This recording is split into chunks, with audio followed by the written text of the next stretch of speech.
18 September 1685. The grim events that took place here in Taunton left an indelible mark on the town and its people. Over 300 people were executed in just a few weeks during the Bloody Assizes of Taunton, revealing the harsh realities of justice in the 17th century. To understand the Bloody Assizes, we need to go back to the Monmouth Rebellion of 1685. James Scott, Duke of Monmouth, led a rebellion against his uncle, James II, in an attempt to seize the throne. The rebellion culminated in a battle of Sedgemoor, when Monmouth forces were decisively defeated in July 1685. After the battle, the aftermath was brutal.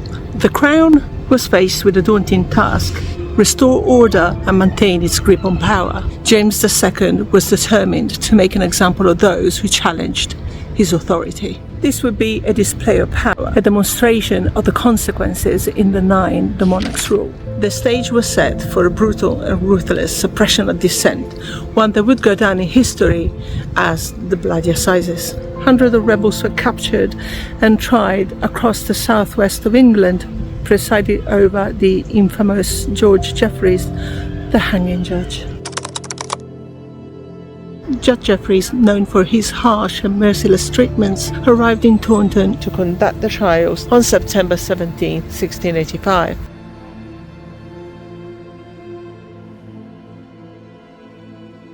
Trials were a sham, a mere formality, as the outcome was predetermined from the start.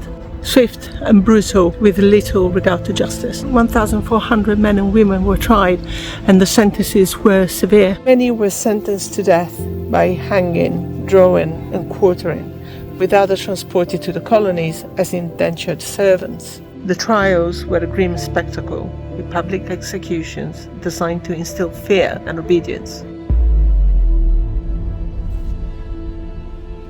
Taunton was at the heart of the Monmouth Rebellion, and on June 11, 1685, him and his followers took up residence in a castle. And here, in Taunton Marketplace, he was proclaimed king.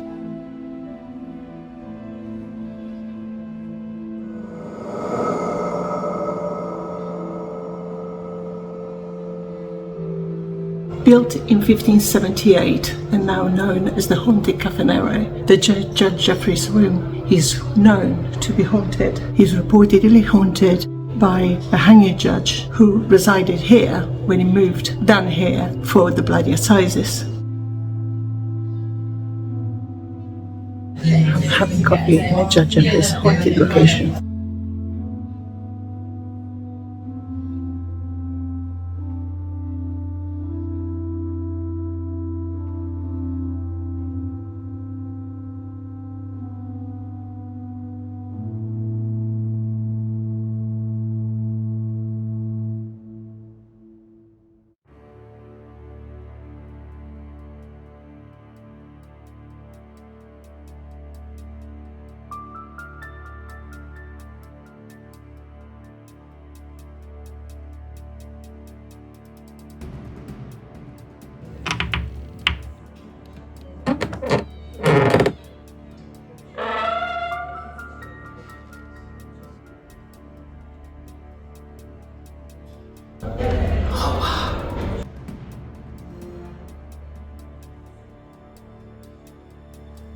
Oh wow, this is scary.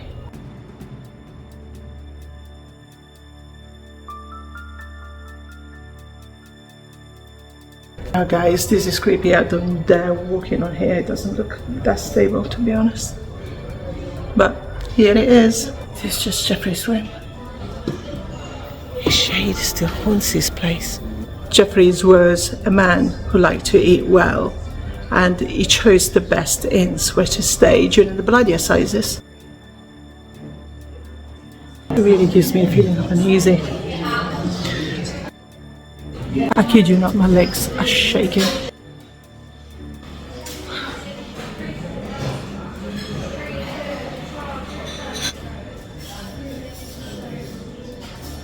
I heard noises from there. I'm hearing noises coming from here. I think I'm gonna go.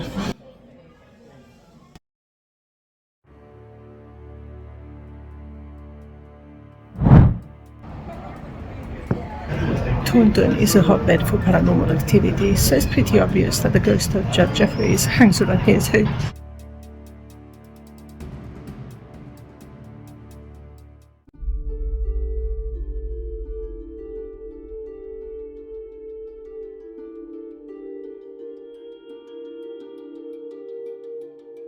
We're going now into the Museum of Somerset. This is where the Great Hall of the castle used to be. Should be interesting.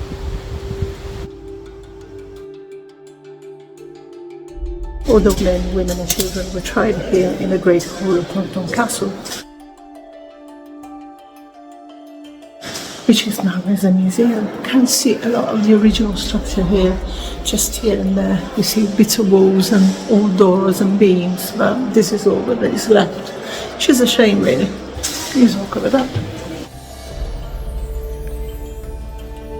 None of them were sentenced, as Judge Jeffreys was ordered to send a list to King James II, and after the first executions, James II ordered Judge Jeffreys to pass the sentences himself and not the court.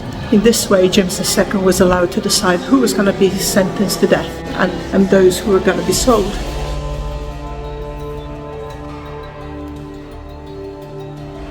This is really great, as there is a whole area dedicated to the Monmouth Rebellion. That is awesome.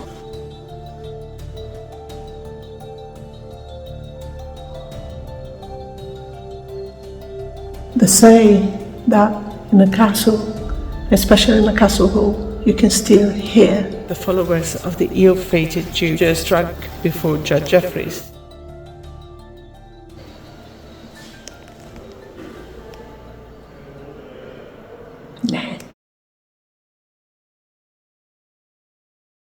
With this, the Assizes Court in Taunton finished. Lord Chief Justice left for Bristol, and the other judges moved to the Wells Assizes to find even more prisoners waiting in jail.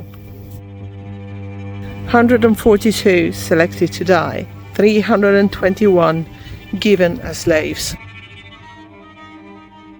Thus the Bloody Assizes ended. 3 years later, during the Glorious Revolution, James II fled the country. George Jeffreys was captured and imprisoned in the Tower of London.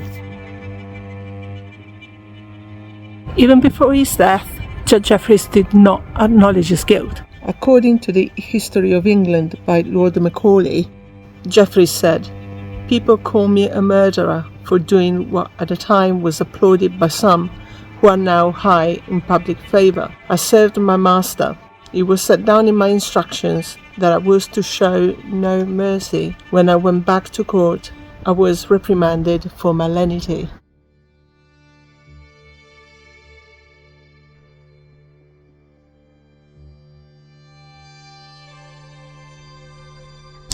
I thought I'd play devil's advocate here for a minute, and that's why I called this chapter The Case for JJ, for the case for Judge Jeffreys.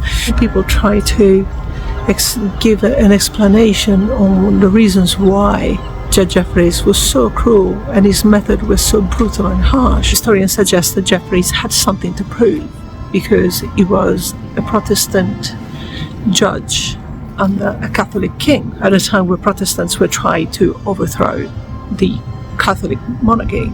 Did he feel like he had to go the extra mile to prove his allegiance to James II? Or was it the kidney problems that he had and the substance abused that made him a miserable sod over the years? And is the myth that he was partial to human flesh true? We will never know. Well, you guys, I hope you enjoyed this video, and you know the drill. If you enjoyed it, please give us a thumb up, and I shall see you in the next one. Thank you for watching. Bye!